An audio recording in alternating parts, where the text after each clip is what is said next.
ನಮಸ್ಕಾರ ವೀಕ್ಷಕರೇ, ಆನ್ಲೈನ್ ಟಿವಿಗೆ ಸ್ವಾಗತ. ನಾನು ನಿಮ್ಮ NK. ಆಗ್ನೇಯ ಪದವೀಧರ ಶಿಕ್ಷಕರ ಕ್ಷೇತ್ರದಿಂದ ಚುನಾವಣೆಯಲ್ಲಿ ಕಾಂಗ್ರೆಸ್ ಪಕ್ಷದಿಂದ ಸ್ಪರ್ಧಿಸಿ ವಿಜೇತರಾದ TD ಶ್ರೀನಿವಾಸ್ ರವರು ಮೊದಲ ಬಾರಿಗೆ ತುಮಕೂರಿಗೆ ಭೇಟಿ ನೀಡಿದಾಗ ಮಾಧ್ಯಮಗಳಿಗೆ ನೀಡಿದ ಸಂದರ್ಶನ. ಇಂಟಿಮ್ ರಿಲೀಫ್ ಕೊಟ್ಟರೆ ಹೊರತು ಅಕ್ಸೆಪ್ಟ್ ಮಾಡೋಕ್ಕೆ ಹೋಗಲಿಲ್ಲ ಅವರು. ಹೌದಲ್ಲ, ನಾವೀಗ ಕೂಡ ಪರ್ಮನೆಂಟ್ ಆಗಿದ ತಕ್ಷಣ ಕೊಡ್ತೀವಿ.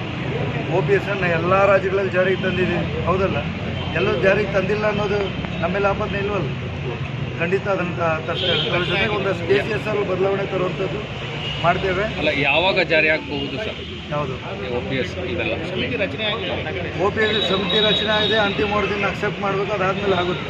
ಈಗ ಬೇರೆ ರಾಜ್ಯಗಳಲ್ಲಿ ಮಾಡಿಲ್ಲ ಅಂದರೆ ಪ್ರಶ್ನೆ ಇತ್ತು, ಎಲ್ಲ ರಾಜ್ಯಗಳಲ್ಲಿ ಮಾಡಿಲ್ಲ. ಒಂದು ನಿರ್ದಿಷ್ಟ ಅವಧಿ ಏನಾದರೂ ಹೌದು, ವರದಿ ಬಂದಮೇಲೆ ಅಲ್ವಾ, ಮತ್ತೆ BJPಯವರು ಇನ್ನು 6 ತಿಂಗಳಲ್ಲಿ ಸರ್ಕಾರ ಬಿದ್ದೋಗ್ಬಿಡುತ್ತೆ, ನಾವೇ ಬರೋಕ್ಕಾಗಿಲ್ಲಲ್ಲ. ಇನ್ನೇನವ್ರು ನಮ್ಮನ್ನು ಪ್ರಶ್ನೆ ಮಾಡೋದು.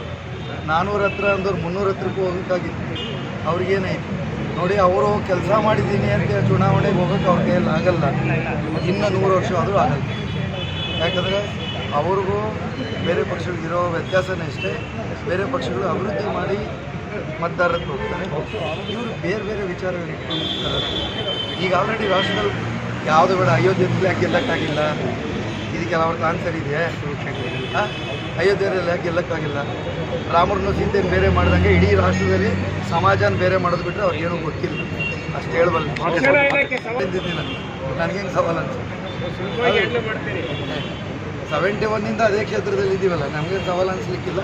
ಅರ್ಥ ಮಾಡ್ಕೊಳಕ್ಕೆ ಈಸಿ ಆಗುತ್ತೆ.